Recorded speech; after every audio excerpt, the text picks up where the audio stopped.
attention, please. We're about to begin our brief program. If I can have everyone gather towards me, please. And it sounds like we still have Puccini or Verdi in the background. If we can cut the music. Great. My name is Robert Allegrini, and as President of the National Italian-American Foundation, it is my pleasure to welcome you here to this evening's twin celebrations of the 50th anniversary of our foundation, as well as the 70th anniversary of the Italian Republic's membership in the United Nations. It is a happy, and I would also say appropriate, confluence of circumstances that these anniversaries occur in the same year. 70 years ago, Italy returned as a force for good on the global stage, promoting international cultural and educational cooperation, among many other benefits, through its membership in the United Nations. Inspired by this example, 20 years later, the National Italian-American Foundation was born with the similar but more tailored mission of promoting cultural and educational cooperation between the United States and Italy. Over the ensuing 50 years, however, the National Italian-American Foundation realized that its success in serving as a bridge between the United States and Italy could also serve as a model for other diaspora-focused organizations of the sort that most countries represented here this evening possess in the United States. Moreover, we realize that our foundation's experience in coordinating such activities as disaster relief, cultural heritage protection, and youth empowerment gave us a perspective that would be beneficial in shaping solutions to issues that went far beyond the borders of only Italy and the United States. We chose to apply and were accepted as a member of the UN's ECOSOC in 2023. Today, the voice and views of nearly 20 million Italian Americans are heard through the National Italian-American Foundation, not only in Washington, D.C., but globally through our participation in this prestigious international council. As such, celebrating our 50th anniversary here at the United Nations, among many other locations where festivities have occurred, holds particular significance. So on this evening, when we are celebrating Italian-related anniversaries, allow me to conclude by mentioning a third very important anniversary, which coincidentally ties our celebrations together nicely. When you look at the numbers that constitute the two events we are celebrating, the 50th anniversary of our foundation and the 70th anniversary of Italy's membership in the United Nations, you have the numbers 5, 7, and 0.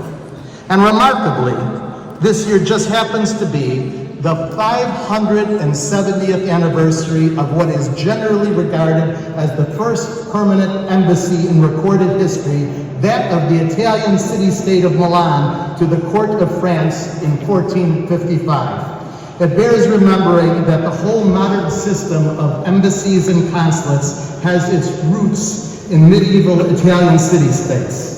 And that venerable system certainly has a most worthy successor in Italy's current permanent representative to the United Nations, who I now have the privilege of introducing, my good friend and co-host of this evening's event, Ambassador Massari.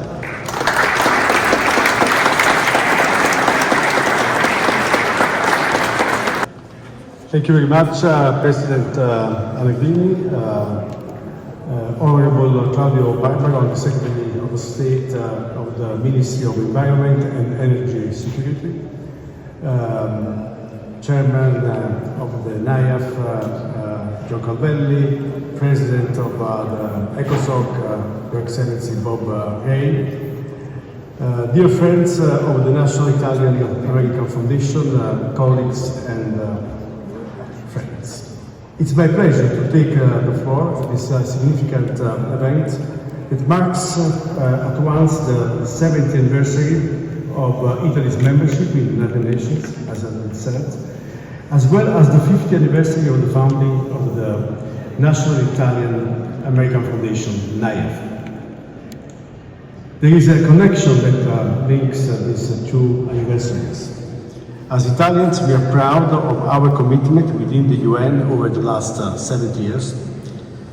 And we are equally proud of the contribution of our fellow nationals to the United States society, economy, institutions, and development for much longer. Reinforcing that pride is NIAF's mission, and we are more than happy to join them in this objective.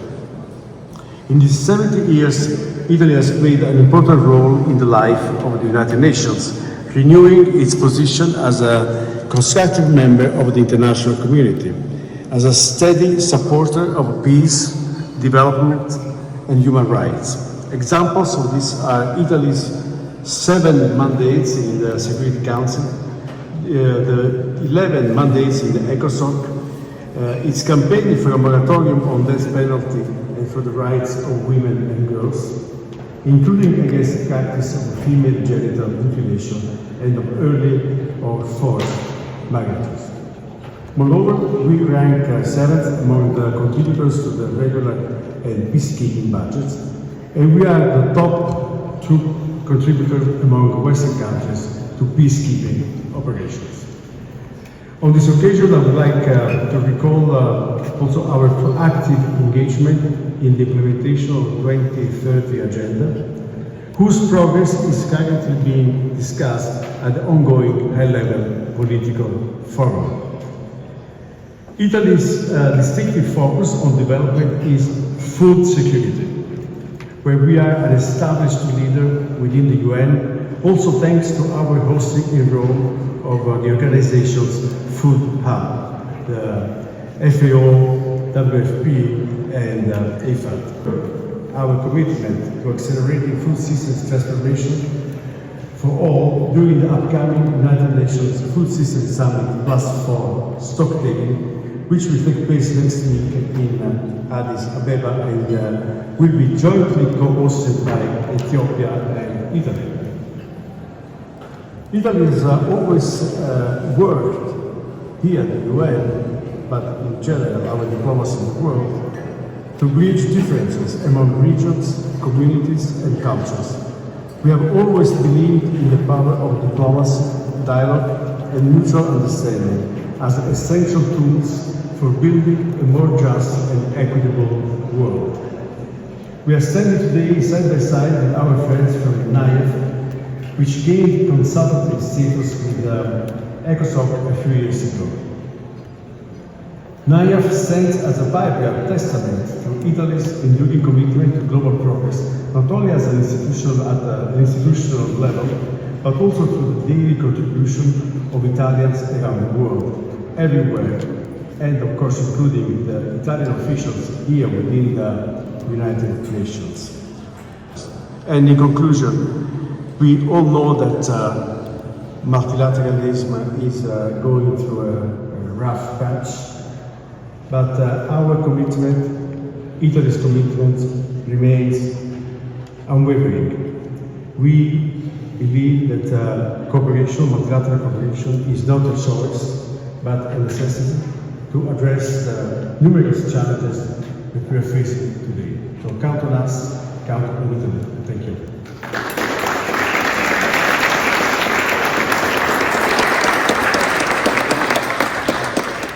It is now my honor to welcome to the podium Italy's Under Secretary of State for the Environment and Energy Security, Senator Claudio Barbaro, a distinguished leader and veteran advocate for sustainable development and environmental stewardship.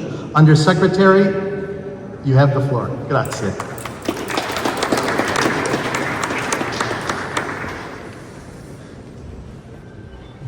È con grande piacere e onore che mi unisco a voi oggi per celebrare 2 anniversari di profondo significato per la nostra nazione e per i nostri cittadini. I 70 anni dall'ingresso d'Italia nelle Nazioni Unite e i 50 anni della fondazione della National Italian American Foundation rappresentano una pietra miliare delle relazioni internazionali e dell'amicizia transatlantica. Quando l'Italia entrò a far parte delle Nazioni Unite nel 1955 non fu un semplice atto diplomatico, quel momento segnò il nostro rientro nella comunità internazionale, la riaffermazione dei valori democratici e l'impegno a contribuire alla costruzione di un mondo migliore aperto al dialogo e alla cooperazione dei popoli. È stata una scelta radicata nella nostra Costituzione in cui democrazia, multilateralismo, cooperazione internazionale, dignità umana e pace sono i valori fondanti. Ha segnato la nostra convinzione che il dialogo tra le nazioni e non il confronto debba essere il principio guida dell'ordine globale. Oggi questa convinzione è più che mai attuale. In un mondo che si trova ad affrontare crescenti tensioni geopolitiche, emergenze climatiche e complesse crisi umanitarie, il ruolo del multilateralismo non è opzionale ma un prerequisito essenziale. Oggi più che mai abbiamo bisogno di istituzioni forti, canali di dialogo aperti e responsabilità condivise per affrontare le sfide globali. L'Italia sostiene fermamente l'ONU, i valori che incarna: pace, diritti umani, sviluppo sostenibile e diritto internazionale. Allo stesso tempo, oggi celebriamo i 5 decenni della National Italian American Foundation, che ha sostenuto il patrimonio, la cultura e i risultati della comunità italoamericana. La Fondazione ha svolto un ruolo fondamentale per rafforzare i legami tra l'Italia e gli Stati Uniti, due nazioni legate non solo dal passato e dagli ideali, ma da milioni di storie personali di migrazione, aspirazione e successo condiviso. Insieme, questi anniversari ci ricordano che i nostri valori di democrazia, solidarietà e diritti umani non possono sopravvivere in isolamento. Sono garantiti attraverso i lavori delle nostre istituzioni e della nostra gente. Sono portati avanti da tutti coloro che servono, che restituiscono, che credono nella promessa dell'unità e nella forza della diversità. Vorrei pertanto ringraziare i nostri amici delle Nazioni Unite della NIAF presenti qui oggi. Mentre riflettiamo su questi due anniversari, ispiriamoci al nostro passato e riaffermiamo il nostro impegno a costruire un futuro più pacifico, giusto e unito. Vi ringrazio.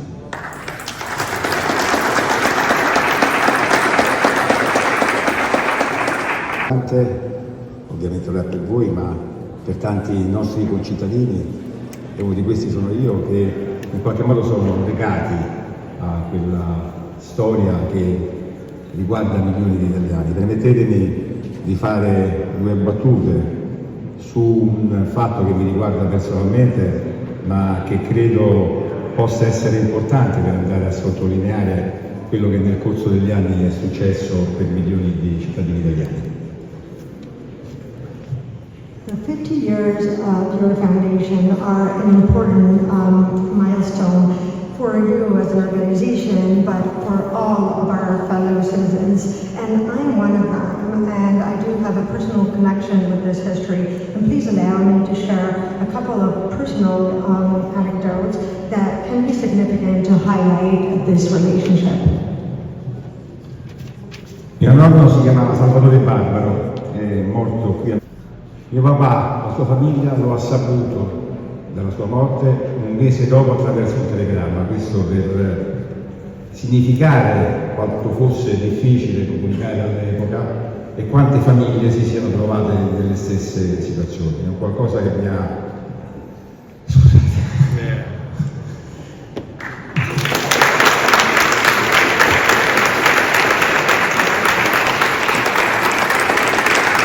Mi ha accompagnato nei racconti della mia famiglia per tutta la vita e mi fa piacere oggi celebrarlo qui con voi.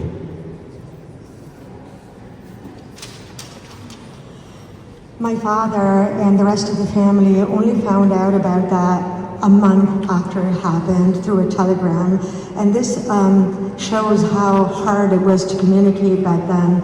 This is something that has deeply marked the story of my family, and it has been with us ever since, and I'm happy to share this with you today.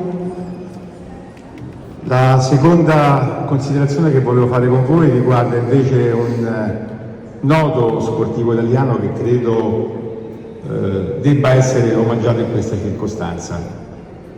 Il 17 aprile del 1967 Nino Benvenuti vinse qui a New York contro Emil Griffith. Fu una nottata epica per milioni di cittadini italiani. Io mi svegliai alle 2:30 di notte per sentire la radiocronaca e mi sono rimaste impresse le grida di 20.000 italiani al Madison Square Garden che urlavano Nino e Nino. Fu un grande momento di riscatto per la nostra comunità e ci tenevo oggi a celebrarlo con voi perché Nino è scomparso soltanto 2 mesi fa e ha significato tanto per la nostra comunità in Italia e qui in America.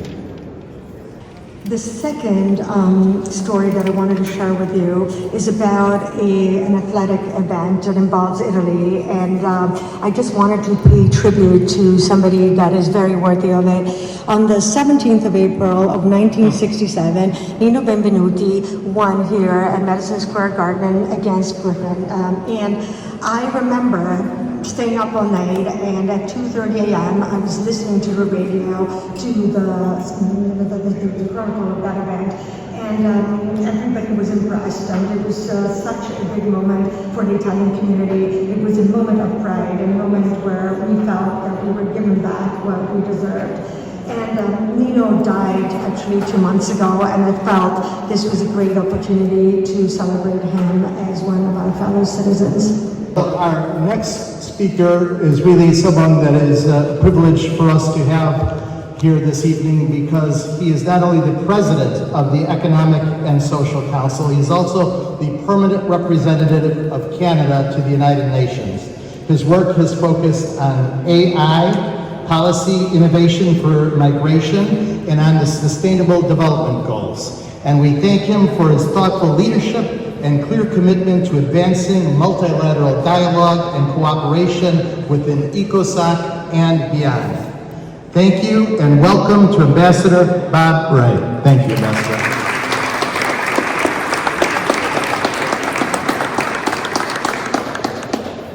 Grazie tante, auguri italiani, amici, cari amici. Questo è il momento di grande celebrazione. L'appartenenza dell'Italia alle Nazioni Unite è stata caratterizzata dalla sua generosità, dalla sua saggezza e dalla sua leadership. Per questo il mondo è profondamente grato. My friends, we're very grateful that Italy made the decision to join the United Nations in 1955. It was only right that it should happen.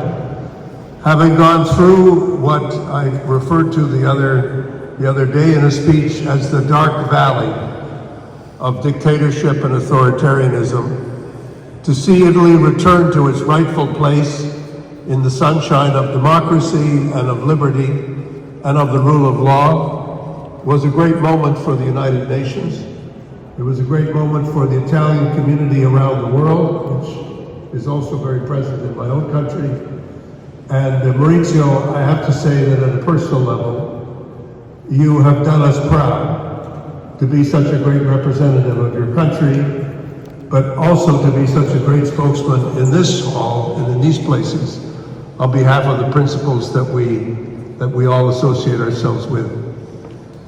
I think we all recognize the strong desire of Italy to be a voice that represents the depth and the history, not only of its nationhood, but of its civilization.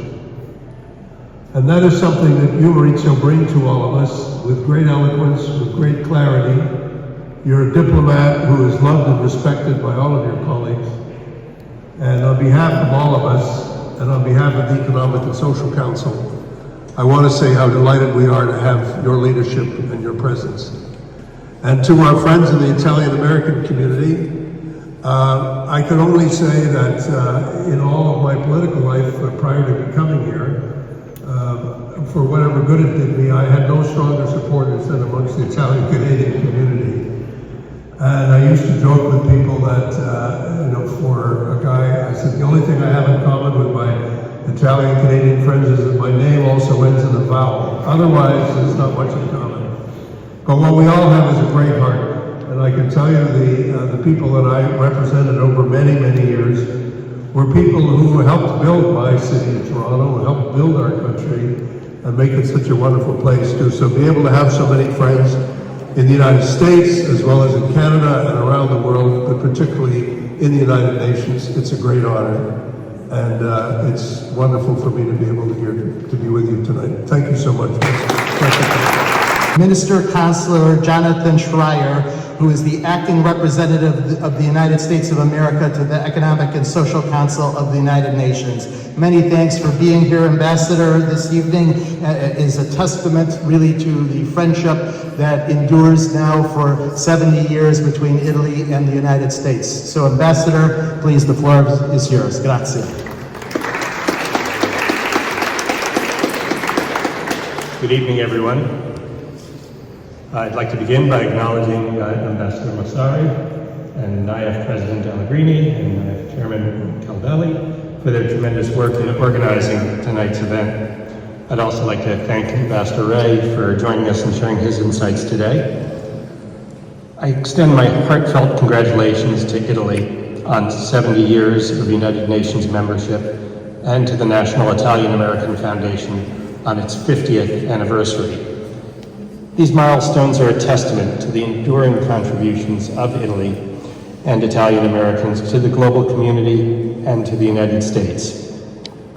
As Secretary of State Marco Rubio recently said in celebration of Italy's National Day last month, with over 17 million Americans proudly claiming Italian heritage, our bond is rooted in both history and purpose. The United States and Italy share an enduring friendship with an alliance that includes cooperation in security, business, and technology. But our relationship goes beyond policy, trade, and diplomacy. It is deeply woven into American culture. Most major American cities have a Little Italy neighborhood, and Italian Americans have left an indelible mark on nearly every aspect of American life.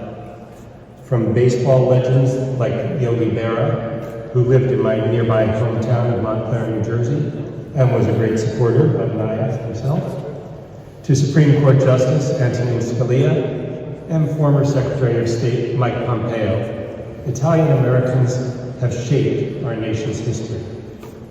And in at least one case, their accomplishments have been literally out of this world. Rome-born American astronaut Michael Collins orbited the moon in Apollo 11, while Neil Armstrong and my fellow Montclair High School graduate Buzz Aldrin made the moon landing. Here in New York City, we see the greatest concentration of Italians and Italian Americans in the United States, with more than 2.6 million in the New York metro area. So the contributions of Italians and Italian Americans are especially visible. Their impact is built into our infrastructure, from LaGuardia Airport to the Verrazano Narrows Bridge, and our architecture, from the stonework on New York's famed brownstones to the design of the remarkable Pan Am building right nearby and the Whitney Museum of American Art, as well as the magnificent Christopher Columbus statue in Columbus Circle, honoring his contributions to the exploration of America. And look, it's not for nothing that the classic song, New York, New York, was debuted by Liza Minnelli and then picked up by Frank Sinatra. And of course, it was Italian Americans who gave us the iconic New York pizza slice, which is, dare I say it, the pinnacle of American-style pizza. Any Chicagoans in the room? Italian Americans are truly at the heart of American society, and Italy has been at the heart of the United Nations since joining the organization in 1955.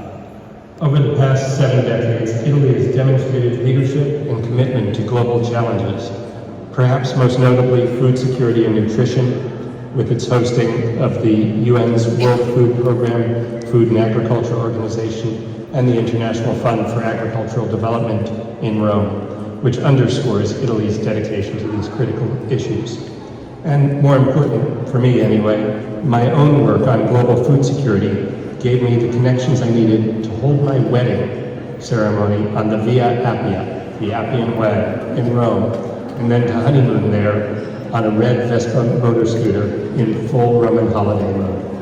Ambassador, as the resident Chicagoan here, I will concede the pizza issue to New York. It's a much better pizza, but you know, even though you slammed Chicago pizza, you redeemed yourself by talking about the great Italian-American worldly philosopher Yogi Berra, and you gave me the perfect entree to talk about our next speaker, because one of Yogi Berra's famous yogiisms is the future ain't what it used to be, and the future of the National Italian-American Foundation ain't what it used to be because of this next gentleman, our current chairman of the National Italian-American Foundation. He is someone who needs no introduction to any of you that are here from the New York, greater New York Italian-American community, because he's been involved in that community in leadership roles for over 4 decades. He started out at a very early age, but now he has achieved the pinnacle role of being chairman of the premier Italian-American organization. I give you my good friend, John Caldelli.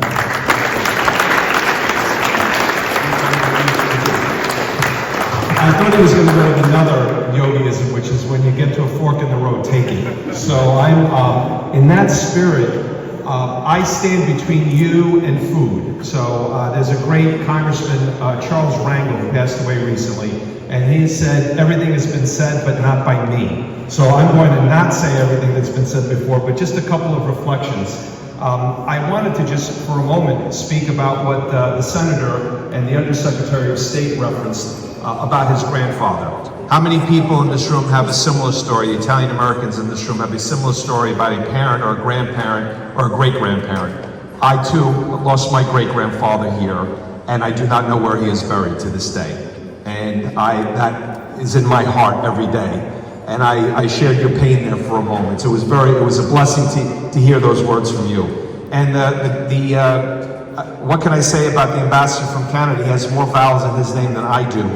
So thank you for those kind words, Mr. Ambassador.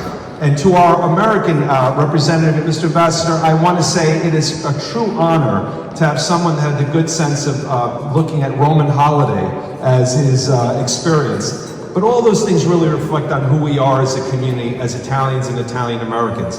And I was going to speak a bit about food, but it's already been said. The only thing I can add to that is that Italy right now is in the midst of a campaign to make sure that its food is recognized as an intangible benefit at UNESCO. And I think the election is in November. So I'm hoping that the countries that are represented here have the good sense of voting yes. If not, you will not be allowed into any Italian restaurant actually anywhere in the world. I can tell you that.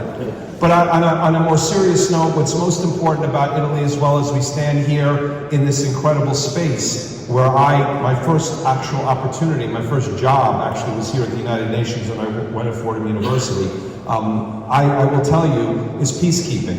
And Italy has the largest number of peacekeepers of any European country. So when we talk about a special relationship between the United States and Italy, Italy has a special relationship with the world because of the incredible work that it does. So in that sense, why am I talking only about Italy and being an Italian booster? Is because part of our mission as the National Italian American Foundation is really to do 2 things. One, to build a bridge between the United States and Italy, and then secondly, to promote our heritage and culture. And we do that in so many ways. One is we're one of the largest providers of scholarships, grants, over $1.5 million every year that is given out by the foundation.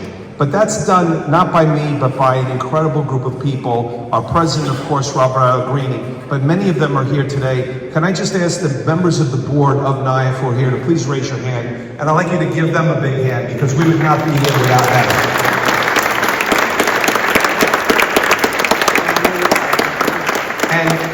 And Senator, we actually also have here, I'm going to embarrass him, the Future, which is one of the co-chairs of our Young Professional Network. We here in New York already have 250 young professionals between 21 and 39.